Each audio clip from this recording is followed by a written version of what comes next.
નમસ્કાર મિત્રો, ડિજિટલ કી શ્રીમદ ભગવદ્ ગીતા શ્રેણીમાં આપનું સ્વાગત છે। ગઈકાલે આપણે બીજા અધ્યાયના 7મા શ્લોકમાં જોયું કે અર્જુને પોતાનો અહંકાર છોડીને ભગવાન શ્રીકૃષ્ણની શરણાગતિ સ્વીકારી હતી અને કહ્યું હતું કે હું આપનો શિષ્ય છું, મને માર્ગ બતાવો।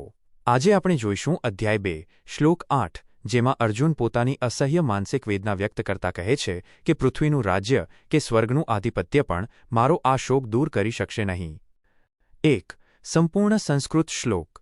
ન હિ પ્રપશ્યામિ મમાપનુદ્યા દ્યચ્છોકમુચ્છોષણમિન્દ્રિયાણામ અવાપ્ય ભૂમાવસ્પત્નમૃદ્ધમ રાજ્યમ સુરાણામપી ચાધિપત્યમ 8। 2. સરળ ગુજરાતી અર્થ।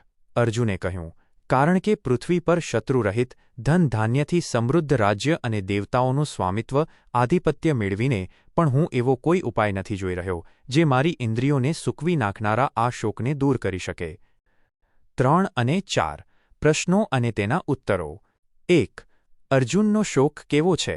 જવાબ: ઇન્દ્રિયાણામ ઉચ્છોષણમ, ઇન્દ્રિયોને સૂકવી નાખનારો। 2. અર્જુન પૃથ્વી પર કેવું રાજ્ય ઇચ્છતો નથી? જવાબ: અસ્પત્નમૃદ્ધમ, શત્રુ વિનાનું અને અત્યંત સમૃદ્ધ। 3. અર્જુન કયું આધિપત્ય મેળવીને પણ સુખી નથી થઈ શકે તેમ? જવાબ: સુરાણામપી, દેવતાઓનું પણ। 4. ન હિ પ્રપશ્યામિ નો અર્થ શું થાય? જવાબ: હું કોઈ ઉપાય જોઈ શકતો નથી। 5. અર્જુનને શેની તીવ્ર જરૂર છે? જવાબ: માનસિક શાંતિ અને આત્મજ્ઞાનની, જે ભૌતિક સુખથી મળે તેમ નથી। 6. આ શ્લોકમાં અર્જુનની કઈ સ્થિતિ દેખાય છે? જવાબ: અત્યંત હતાશા, ડિપ્રેશન અને મનની શૂન્યતા। 7. અપનુદ્યાત એટલે શું? જવાબ: દૂર કરી શકે અથવા હાંકી કાઢી શકે। 8. અર્જુન શા માટે દેવતાઓના રાજ્યની વાત કરે છે? જવાબ: તે સાબિત કરવા માંગે છે કે દુનિયાનું સર્વોચ્ચ સુખ પણ તેના મનના દુઃખનો ઇલાજ નથી। 9. અર્જુને કોની સમક્ષ આ વાત કરી? જવાબ: ભગવાન શ્રીકૃષ્ણ સમક્ષ, જેમને તેણે હમણાં જ ગુરુ માન્યા છે। 10. આ શ્લોક કયા અધ્યાયનો છે? જવાબ: બીજા અધ્યાયનો 8મો શ્લોક। 5. જીવનનો ઉદ્દેશ, ભૌતિક સુખ વિરુદ્ધ આંતરિક શાંતિ। આ શ્લોક માનવ જીવનની એક મોટી વાસ્તવિકતા સમજાવે છે। 1. ભૌતિક સંપત્તિ મર્યાદિત છે। આપણી પાસે ગમે તેટલા પૈસા, સત્તા કે સુખ સુવિધાઓ હોય, પણ તે મનના ઊંડા શોક કે ચિંતાને મટાવી શકતી નથી। અર્જુન પાસે રાજ્ય મેળવવાની તક હતી, છતાં તે દુઃખી હતો।